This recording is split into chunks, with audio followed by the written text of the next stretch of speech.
Hello and welcome to the qualifying final injury update presented by AIA Vitality. So a couple of returnees firstly for this week. So Darcy Moore, he's put in a really big block over the past 3 weeks. Was full training last week as well, and so then will continue to be full training leading in the game, but he's made himself available and cleared the criteria for that return from his hamstring injury, so a really positive one there. And Nathan Murphy, who was sort of the one we tried to get up for the last round and was a late out, again was full training last week, and then he's completing full training this week in the lead into the game, so he should be available as well. So it's really good to get those two guys back in the back line for the final this weekend.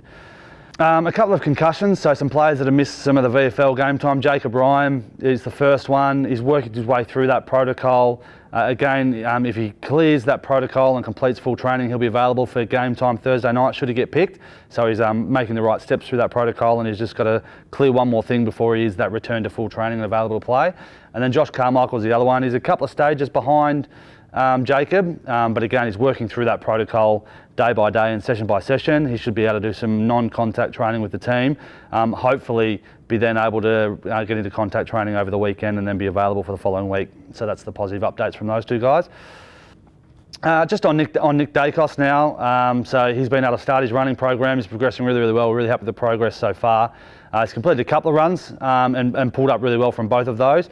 The timing's just going to be a little bit short for the first final here, so we'll rule him out of that one. We want to make sure we give him enough time to get the loads in his legs, and now he's able to run. Make sure we build that load tolerance back up in there, and we make sure that joint is responding each time to that load tolerance. So he's unavailable this week, and we're really confident that if required, he'll be able to play week 2 of the final series. Reef McInnes, he missed the VFL final on the weekend with a shoulder injury. That was an SC joint, so not the AC joint, which is the really common one. This one's not as common, the SC joint injury. He's really sore at the moment. He's still unable to run and do weight training and a lot of those things. So he's unlikely to become available this week, and it's still probably looking like it's a 2-3 week injury away for Reef, and we just have to see how that progresses over the next couple of weeks. Then from the VFL game on the weekend, just gone, Ash Johnson had a collision to his arm. And we're just querying whether that's a fracture or not. He's gone off and got some scans. We're still looking through, working with specialists on determining the outcome of that. It's not a long-term fracture if it is, so it's not something that's like the 6 weeks put in a cast. That's not the case. If it is a fracture, it's very small and it's hairline in nature, which is generally going to be a couple of weeks. So he'll be unavailable for the first final, and then he'll be in assess and wait and see how it goes for week 2 or week 3 of the final series.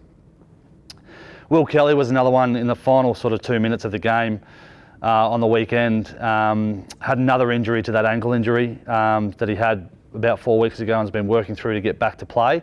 Unfortunately, that's a pretty significant one, so that's going to rule him out of the final series.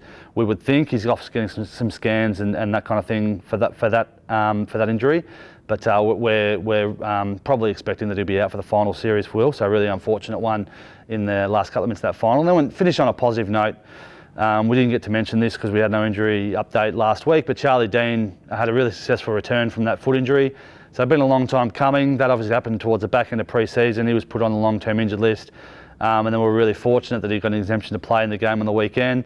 Physically pulled up really well, so no issues at all in that foot injury.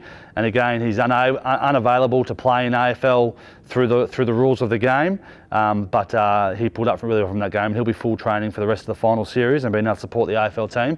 And that game has set him up really well for what his off-season will look like, and then what a full pre-season will be this time next year. And that's all for the qualifying final injury update.